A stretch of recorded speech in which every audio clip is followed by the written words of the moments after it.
आहे. तसा मी technically engineer आहे. I graduated from IIT Bombay. तर IIT शिकण्याचा एक मेजर जो बेनिफिट असतो की सायन्स आणि मॅथमॅटिक्स तुम्ही एकदम बेसिक पासून शिकता आणि मग ते बेसिक पासून शिकल्यामुळे खूप इंटरेस्ट त्याच्यामध्ये डेव्हलप होतो. आणि काही काळ मी इंडस्ट्रीमध्ये नोकरी केल्यानंतर जवळपास 25-26 वर्षापासून शिक्षण क्षेत्रातच आहे. तुमच्यासारखं नाही आहे, मी माझं वैयक्तिक मुलांना JEE किंवा NEET सारखी कोचिंग करतो. त्याच्यामध्ये पण सायन्स आणि मॅथमॅटिक्स एकदम बेसिक पासून शिकवावं लागतं मुलांना. आणि टिपिकली मी 11वी-12वीला शिकवतो. त्याच्यामुळे 8वी-9वी 10वीचे जास्त 8वी-9वी 10वीच्या लेवलला मी जास्त काही काम केलेलं नाहीये. पण सरांनी सांगितलं की शाळेचे शिक्षक येणार आहेत. तर मग मी तुमची पुस्तकं आता बघितली काल आणि आज. स्टेट बोर्डाची जी बालभारतीची पुस्तकं आहेत, फिजिक्स आणि मॅथमॅटिक्सची पुस्तकं बघितली. आधीच्या पुस्तकांपेक्षा बरेच इंटरेस्टिंग पुस्तकं आहेत, ॲक्टिव्हिटीज आहेत. आणि जसं मग आम्ही 11वीला करतो, 11वीला सायन्स मॅथ्स शिकवताना करतो, तसं मी त्या पुस्तकांकडे थोडंसं वेगळ्या नजरेने बघितलं आणि मग मला काही इंटरेस्टिंग गोष्टी आढळल्या, त्या मी तुमच्याशी शेअर करतो. तुम्हाला एक थोडंसं प्रोबॅबली आवडेल. मी काही नोट्स काढले, तसं दाखवायचं काही नाही तुम्हाला. सायन्स किती जण शिकवता? म्हणजे ऑलमोस्ट सगळेच शिकवतात ते. येस. आणि मॅथमॅटिक्स बरोबर. 8वीचं पण पुस्तक बघितलं मी. 8वीच्या काही नोट्स काढलेल्या आहेत मी.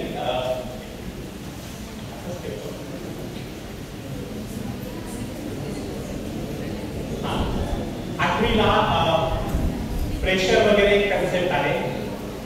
करेक्ट. 8वी-9वी ते एक्सटेंड होते, 9वी पर्यंत येते, इव्हन 11वी-12वी येते. राईट. तर ॲटमॉस्फेरिक प्रेशर हा जो प्रकार आहे. तर तुमच्या शाळेमध्ये बॅरोमीटर आहे, मर्क्युरी बॅरोमीटर. तर त्याची हाईट किती असते? मर्क्युरीची हाईट किती असते?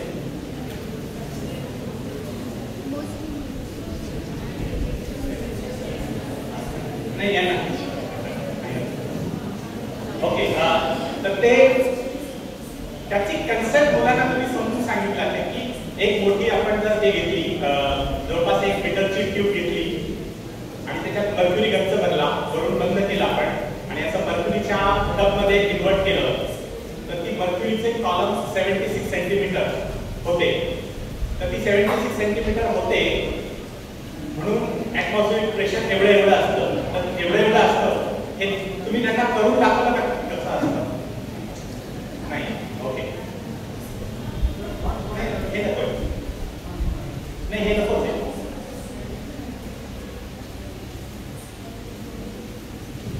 तर आता मी त्याच्यात कन्सेप्ट तुम्हाला सांगतो.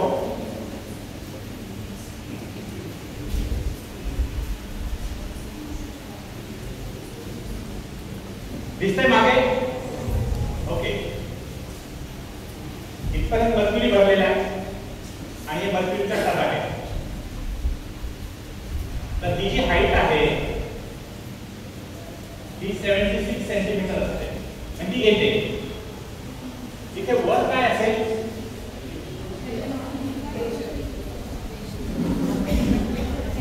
आपण काय केलं लक्षात घ्या. ट्यूब मध्ये पूर्ण मर्क्युरी भरला, त्याचं तोंड बंद केलं आणि मग त्याला उलटी केली ही ट्यूब. व्हॅक्यूम. करेक्ट. सो ही जी जागा आहे इथे परफेक्ट व्हॅक्यूम असते. This is called as a Torricelli vacuum. ठीक आहे. आता हे 76 सेंटीमीटर असतं. आता तुम्ही प्रेशर मुलांना बहुतेक शिकवलं असेल, P = H ρg. Correct.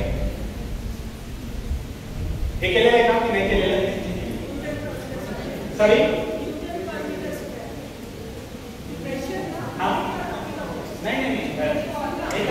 Liquid कॉलमचं pressure HOG असते. शिकवलंय की नाही शिकवलं? नाही काय? 8वी-9वी 10वीकडेच नाहीये. जाऊ दे. ठीक आहे. मग तुम्हाला एक दुसरं पझल सांगायचं होतं, ते राहिलं. मला हे सांगायचं होतं, मर्क्युरीच्या ठिकाणी जर मी वॉटर वापरलं, पाणी, तर ही केवढी ट्यूब लागेल मला? मर्क्युरी न वापरता जर मी पाणी वापरलं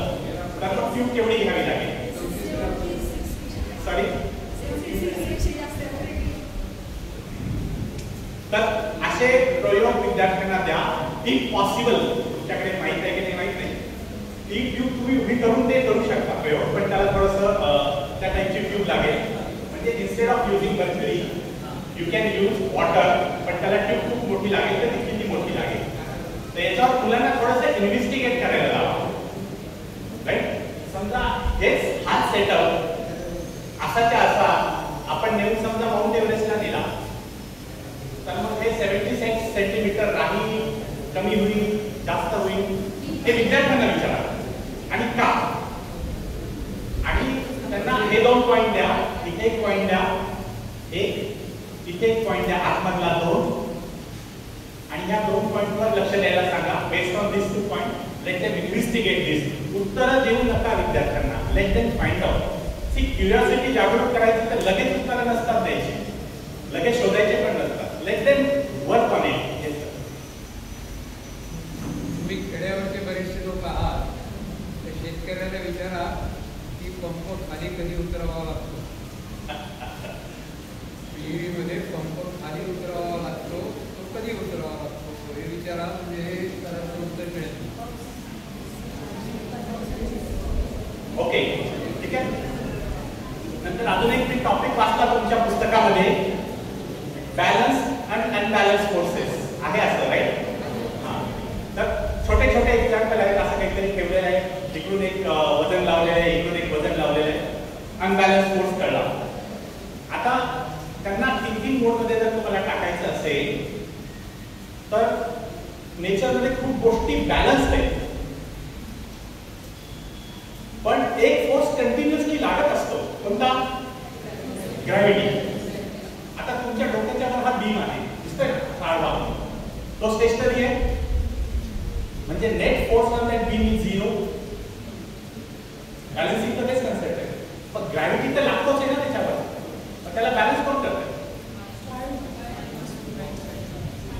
हे मुलांना विचारा, मुलांना विचारा, ह्याला बॅलन्स कोण करतंय? मग असे बॅलन्सिंग जे आहे, आपण खुर्चीवर बसलेलो आहोत, आपण खुर्चीवर बसलो,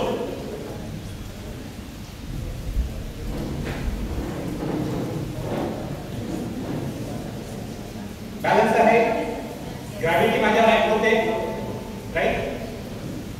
मग मला बॅलन्स कोण करतो? वायरची फोर्स नाही लागणार. होल्ड ऑन, वायरची फोर्स इथे लागणार नाही, लागतो पण तो बॅलन्स नाही करणार. नंबर 1 झालं हे. याच्यावर विद्यार्थ्यांना विचार करू द्या, 4 पाय खुर्चीला. आता मी असं केलं, आता काय झालं? 2च पाय आहेत आणि माझा 1 पाय आहे. आता काय होईल? तरी मी बॅलन्स आहे, म्हणजे कोणीतरी माझ्या ग्रॅव्हिटीला बॅलन्स करतंय. असं जर मी मागे मागे मागे गेलो तर एका पर्टिक्युलर याच्यानंतर काय होईल? का? हे विद्यार्थ्यांना विचारा. पहिल्यांदा तुम्ही विचार करा, कारण विद्यार्थी सांगतील तुम्हाला की मॅडम असं होतंय, सर असं होतंय, ते का होतंय? एका पर्टिक्युलर याच्यानंतर मग ते आहे का त्यांना कन्सेप्ट? सेंट्रिपेटल फोर्स नाही, इथे सर्क्युलर मोशन नाहीये. थांबा, सर्क्युलर मोशन नाहीये इथे, हे फक्त असं झालं. सॉरी, मी काय करतोय ऐका. These are open questions. मला लगेच उत्तर अपेक्षित नाहीये, पण I am putting into thinking mode. मी फक्त काल आणि आज थोडंसं एक तास तुमचे टेक्स्टबुक बघितले, त्याच्यामध्ये मला काही आढळलं ते तुमच्याशी शेअर करतोय. सरांनी सांगितलं, जोशी सरांनी सांगितलं मला की आपल्या ग्रुपवर आपण 1 वर्ष कॉन्टॅक्ट मध्ये राहणार आहे. तुम्ही जर मला तुमचा मंथ वाईज सिलेबस पाठवला की या महिन्यात हा टॉपिक कव्हर करणार आहोत, या टॉपिक कव्हर करणार आहोत, मग मी तुम्हाला त्या टॉपिकवर थॉट प्रोवोकिंग क्वेश्चन ग्रुपवर टाकू शकतो की तुम्ही पण विचार करा, विद्यार्थ्यांना पण विचार करा. Is that good? तर हे आता मी बघितलं तेवढ्यातच जेवढे मला 1-2 तासात जेवढे प्रश्न सुचले तेवढे मी तुमच्याशी शेअर करतो.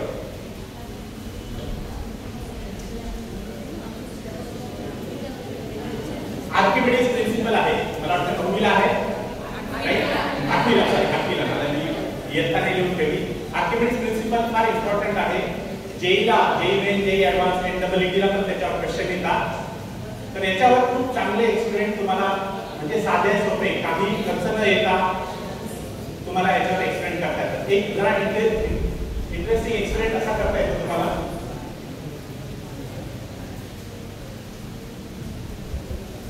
एक भांड घ्या,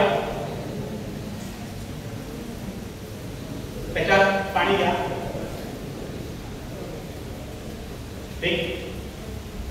एक तिथे कोणी जर सुतार असेल तर त्याच्याकडे एक परफेक्ट क्यूब बनवून घ्या, एक फिक्स डायमेन्शनचा, मेबी 10 सेंटीमीटर बाय 10 सेंटीमीटर. तो जर असा ठेवला तर काही पाण्यात जाईल, काही वर राहील.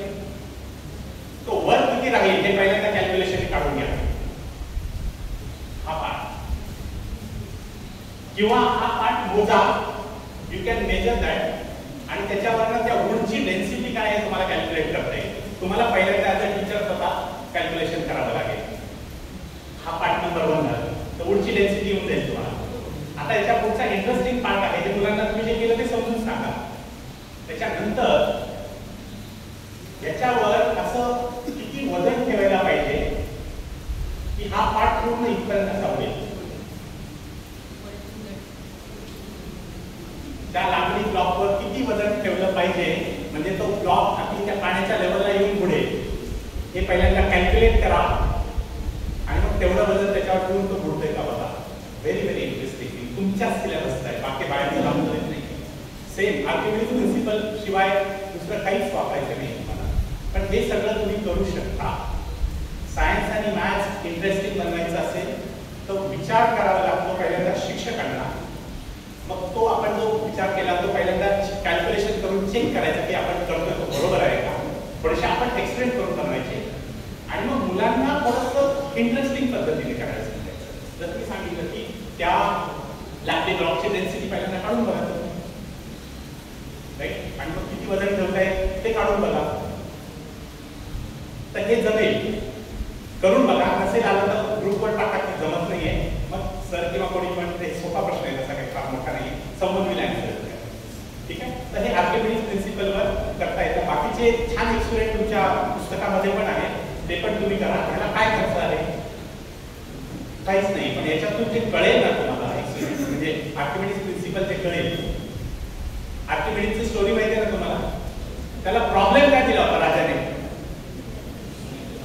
तो त्या टर्ममधून उठला बाहेर पडला ते सगळ्यांना माहिती आहे, पण त्याला प्रॉब्लेम काय दिला होता राजाने. तर तो प्रश्न मी तुम्हाला टाकून का ग्रुपवर, कोणी सॉल्व्ह करून देईल का. सोन्यामध्ये किती कॉपर मिक्स केलेला आहे, मी काही डेटा देईल, त्याच्यावर तुम्ही मला कॅल्क्युलेट करून सांगा की सोन्यामध्ये एवढं कॉपर मिक्स आहे म्हणून. जमेल, करून बघा. नसेल तरी सोल्युशन देईल तुम्हाला. Very interesting. सोनं देईल, त्याच्यामध्ये काही x amount of copper mix केलेलं आहे आणि मग आर्किमिडीज प्रिन्सिपल वापरून पाण्यामध्ये आणि पाण्याच्या बाहेर त्याचं किती वजन येतं तेवढं कॅल्क्युलेट करून त्या सोन्यामध्ये किती कॉपर मिक्स केलेलं आहे आपल्याला काढता येतं. तर ते कसं करायचं, काय करायचं, मी प्रॉब्लेम टाकतो, तुम्ही करून बघा. नसेल तर ते काय काय एक्सप्लेन द्या, मे बी व्हिडिओ पण करून टाकू शकतो मी ग्रुपवर. ठीक आहे. हा एक पॉईंट मी नोट केला तिथे.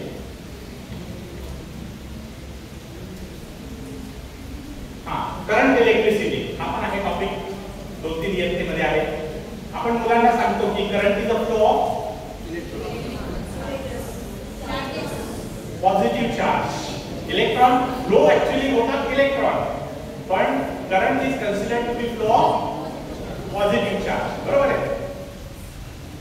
तर नॉर्मली असं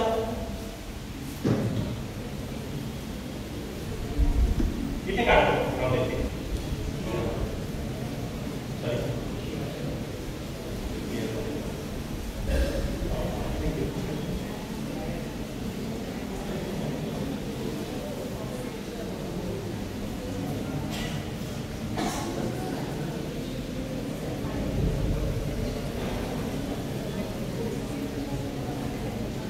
असं आपण टिपिकली सर्किट काढतो. पॉझिटिव्ह चार्ज कुठून कुठे फ्लो होतो, इथपासून असा जातो. करेक्ट. माझा तुम्हाला प्रश्न आहे, लक्षात द्यायला. Very interesting question. माझा तुम्हाला हा प्रश्न आहे की पॉझिटिव्ह चार्ज ह्या ठिकाणी आला पुढे काय होतं.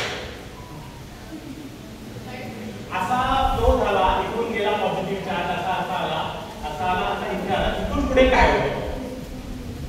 इथून इथे तो आपोआप जातो का? का गोल गोल फिरत राहतो आपोआप? हा पॉझिटिव्ह चार्ज इथून निघाला. We assume electric current as a flow of positive charge. Actually positive charge flow होत नाही आपल्याला माहित आहे, पण कन्व्हेन्शनली तो घेतलाय. आता पॉझिटिव्ह चार्ज जर इथून निघाला असा गेला, असा नॅचरली फ्लो होतो, इथे आला, इथून पुढे त्याचं काय होतं? हा सेल आहे, त्याच्यामध्ये काय होतं? तो इथून इथपर्यंत सी आपण बाहेरून काही चार्ज नाही आणत ना, तर ते चार्ज पुन्हा गोल गोल फिरताय. Yes no?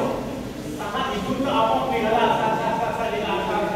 आता इथे आल्यानंतर होणार काय? त्याच्यावर कधी केलाय का विचार? आता मी तुम्हाला दुसरं उदाहरण देतो समजण्यासाठी. आपण एकदा हे बॅटरी किंवा सेल इथे लावला की याच्यातून करंट फ्लो होत राहतो, करेक्ट? जोपर्यंत त्याच्यामध्ये जीव आहे तोपर्यंत. एक दुसरं उदाहरण देतो म्हणजे समजेल.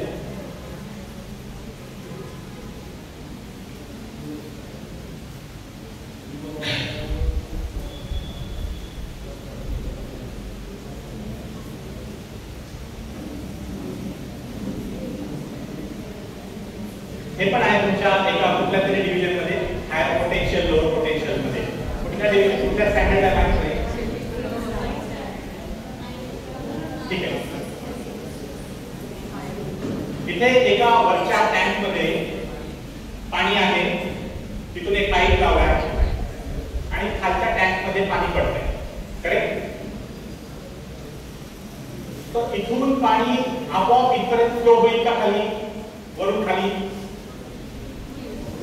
डेफिनेटली होईल, करेक्ट?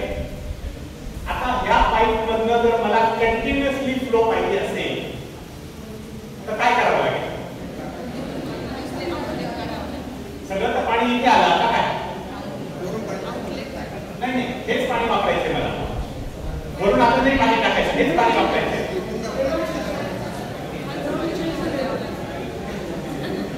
हा टँक इथेच आहे, हा टँक इथेच आहे, पाईप काही इथेच आहे. नवीन पाणी टाकायचं नाहीये मला आणि मला कंटिन्युअस फ्लो पाहिजे, तर काय करावं लागेल? खालचं पाणी खालच्या पाण्याला सांगावं लागेल वर जा. आपण सांगितलं की तो जाईल, राईट? का? हा, तर खालच्या लेवलचं जे पाणी आहे ते आपोआप वरच्या लेवलला जाणार नाही.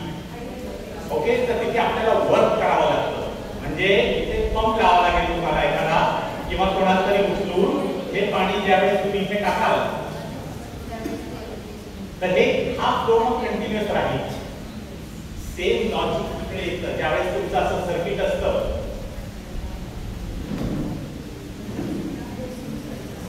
इथून इथपर्यंत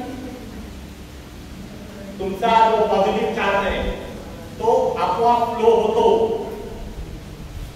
पण इथून इथपर्यंत तो आपोआप नाही जात, त्याला वर्क करावं लागतं तिथे. म्हणून संध्याकाळी जाऊन तुम्ही तुमचे मोबाईल चार्ज करता. You are charging the battery.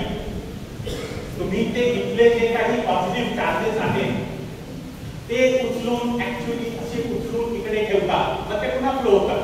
मग पुन्हा इथे आले त्यांना उचलून इथे ठेवावं लागतं, मग पुन्हा ते फ्लो होतात. इथून इथपर्यंत पॉझिटिव्ह चार्ज स्वतःहून येत नाही, येऊ शकत नाही. तर हे ह्या कन्सेप्ट मुलांना शाळेच्या लेवलला सांगा, फार महत्वाचे आहे. अदरवाईज मुलांचं काहीतरी, आता ज्यावेळेस आमच्याकडे 11वीला मुलं येतात ना, आम्ही त्यांना प्रश्न विचारतो तर काहीतरी विचित्र उत्तर देतात. त्याच्यानंतर कळतं की यांच्या काही कन्सेप्ट फार क्लिअर नाही झालेल्या. म्हणून मी सांगतो हे मुद्दा.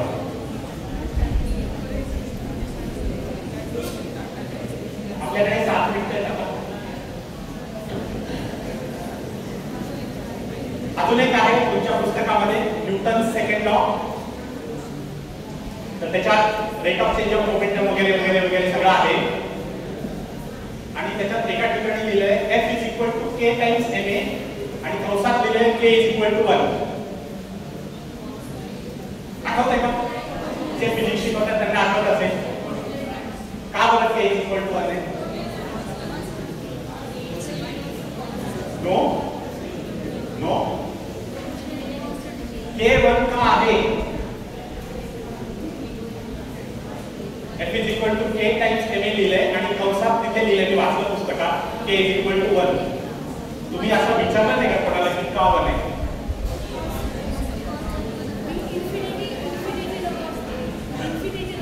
नाही नाही ते प्रोपोर्शनॅलिटी कॉन्स्टंट काढल्यावरच K आलेला आहे पण त्याच्यानंतर ते म्हणतात K is equal to 1 का? शोधून काढा नसेल तर ग्रुपवर टाका मग मी नंतर सांगेन तुम्हाला.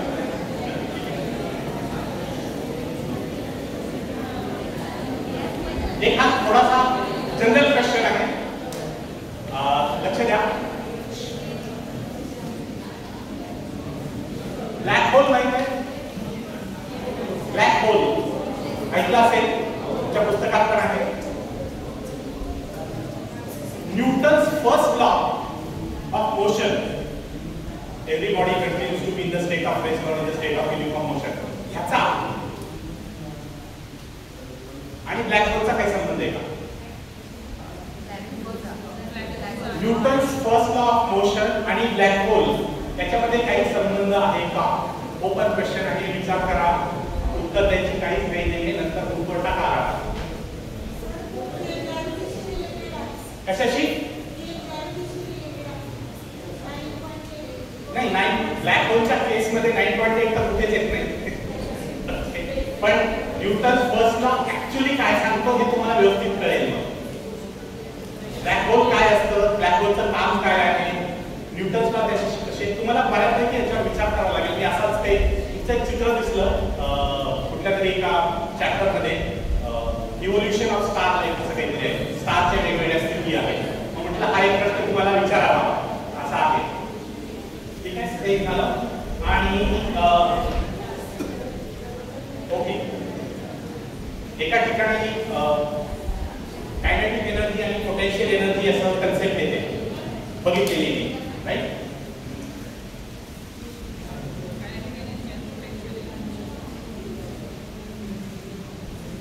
पोटेन्शियल एनर्जी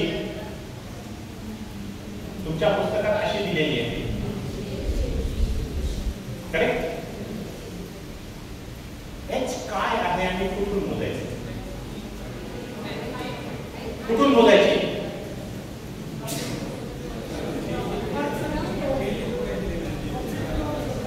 अर्थचा कुठला सरफेस? आता मी युट्यूब आहे इथून मोजू की तिथून मोजू?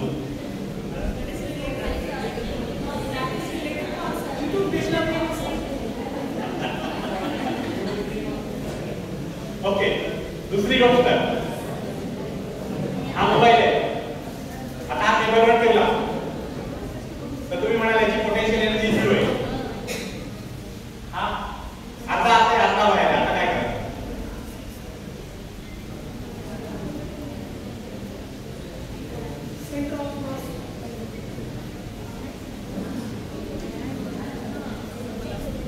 तर ह्या टाइपचे थोडेसे काय मी का सांगतो तुम्हाला एनटीएससी चे पुस्तकं तुमच्या लायब्ररीमध्ये असतील नॅशनल टॅलेंट सर्चचे काहीतरी मटेरियल नसेल तर मार्केटमधून घ्या. It's not very difficult. NTSC चे क्वेश्चन सॉल्व्ह करा तुम्ही. दे आर व्हेरी इंटरेस्टिंग आणि तुम्हाला स्वतःला सायन्स मध्ये इंटरेस्ट येईल आणि मुलांना पण येईल खूप सारा इंटरेस्ट येईल. ठीक आहे थोडंसं सरांनी तर मॅथ्सचं चांगलं कव्हर केलेलं आहे. मॅथ्सचं एक तुमचं ऐका तुमच्या ग्रॅव्हिटेशन मध्ये इलेक्ट्रिकल ऑर्बिट आहे तिथे एक डायग्राम दिलेला आहे कोन आहे आणि त्या कोनला असं कट केलेलं आहे तर एक इलिप्स बनतो. कोनला वेगवेगळ्या पद्धतीने कट केल्यावर काय काय बनतं माहिती का तुम्हाला? मॅथ्सचे स्पेशली टीचर्स सर्कल इलिप्स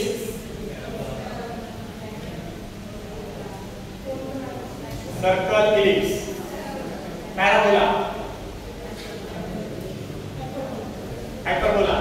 अजून एक काम करतो तुमच्याकडे मोबाईल आहे माझा लोगो मी माझ्या कंपनीचा जो लोगो वापरतो तो मी टाकतो जरा ग्रुपवर. एक शेवटचं तेवढं घेऊन टाकू आपण. कुठला ग्रुप आहे तुमचा? टीचर बघा माझं कार्डच टाकतो. माझं कार्ड टाकलंय ते बघा जरा त्याचा लोगो जरा झूम करा.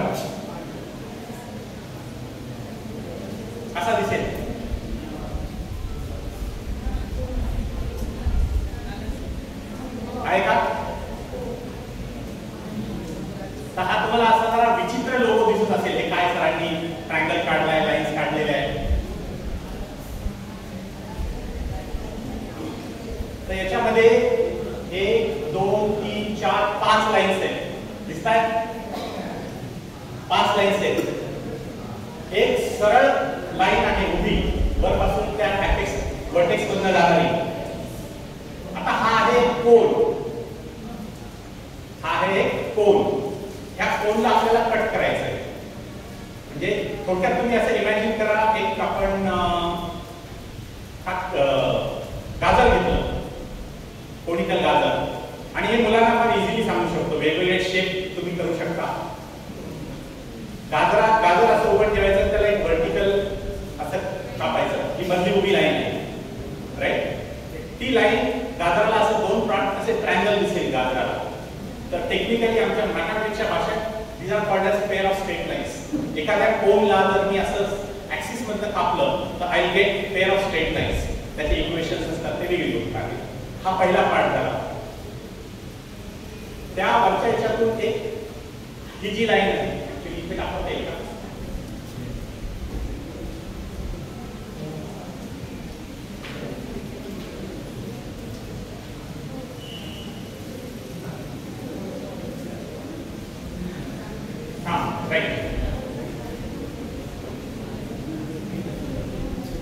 ही जी लाईन आहे ही एका कोनिक, ह्या सगळ्या प्रकाराला म्हणतात कोनिक सेक्शन मॅथमॅटिक्स मध्ये. कोनचे वेगवेगळे सेक्शन आहेत. तर ही जी लाईन आहे अशी कट केली so you get pair of straight lines. ही जी लाईन आहे जी ह्या स्लॅंट एजला कट करते, तसं जर कट केलं तर इलिप्स मिळतो, जो तुमच्या ग्रॅव्हिटेशन मध्ये दिलेला आहे. This line gives us ellipse. ही जी लाईन आहे सर्कल लाईन.